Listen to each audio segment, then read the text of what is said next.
আমার বিশ্বাস যে হাসিনা চলে গেছে দিল্লি, সে দিল্লির মিউজিয়ামেই থাকবে, তার আর স্থান বাংলাদেশে হবে না ইনশাআল্লাহ।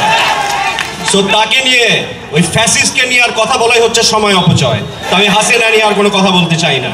ভাইয়েরা আমার, আমরা এখন দৃষ্টি দিতে চাই সে আগামীর বাংলাদেশে। তাই সেই নিয়ে আমি দুই একটি কথা বলবো আপনাদের সামনে।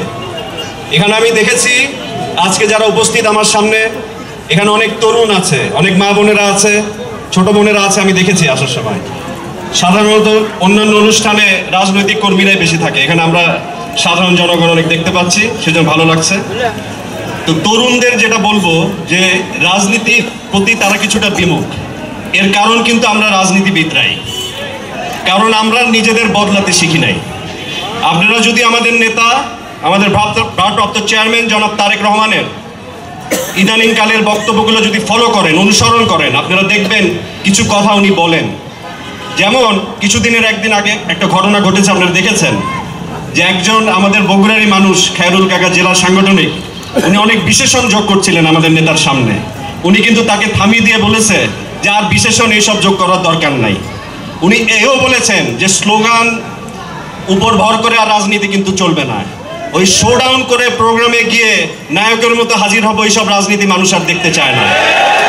মানুষ দেখতে চায় যে মানুষের যে দুর্ভোগ এবং জনকল্যাণে আমরা কিভাবে, বিএনপির যারা আছি তারা জনকল্যাণে নিজেদের কিভাবে নিয়োজিত করছি, সেই দেশপ্রেমী হচ্ছে বিএনপির আদর্শ। ভাইয়েরা আমার, তাই তারুণ্যের উদ্দেশ্যে বলবো, আমি যেভাবে তারুণ্যকে নিয়ে স্বপ্ন দেখি, আপনারা জানেন আমাদের এখানে শিল্পাঞ্চল ওইভাবে গড়ে ওঠেনি।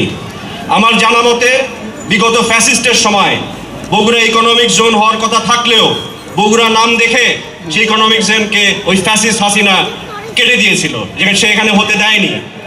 তাই আমাদের নেতা জনাব তারেক রহমান ইনশাআল্লাহ যিনি এই দেশের প্রধানমন্ত্রী হবেন, যদিও বা উনি 18 কোটি মানুষের নেতা, তারপর আমি বলবো উনি কিন্তু বগুড়ার সন্তান। তাই ওনার কাছে আমাদের দাবি থাকবে, যখন ইনশাআল্লাহ উনি এই দেশে আসবেন এবং এই দেশের প্রধানমন্ত্রী হবেন, যেন প্রথম ইকোনমিক জোনটা এই বগুড়াতেই হয় ইনশাআল্লাহ।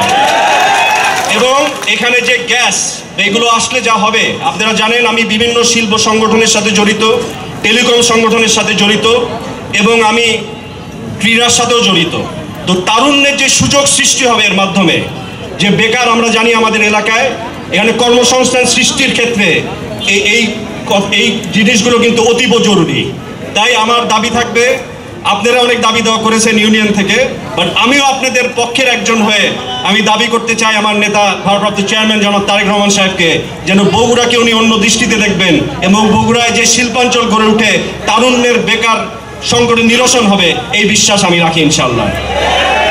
পরিশেষে আমি বলবো যে আমরা দিন বদলের রাজনীতি আমরা বুঝি, আমরা নিজেকে বদলি আপনাদের সামনে রাখতে চাই। তারুণ্যের উদ্দেশ্যে বলবো, তোমরা রাজনীতি থেকে বিমুখ হলে চলবে না। এই রাজনীতির বদলে তোমাদেরকে আমরা সাথে চাই, সাথে পাবো তো ইনশাআল্লাহ। এই বলে শেষ করব যেটা আমাদের নেতা বলেছেন, তারুণ্যের প্রথম ভোট ধানের শীষের জন্য হোক। আসসালামু আলাইকুম, আল্লাহ হাফেজ।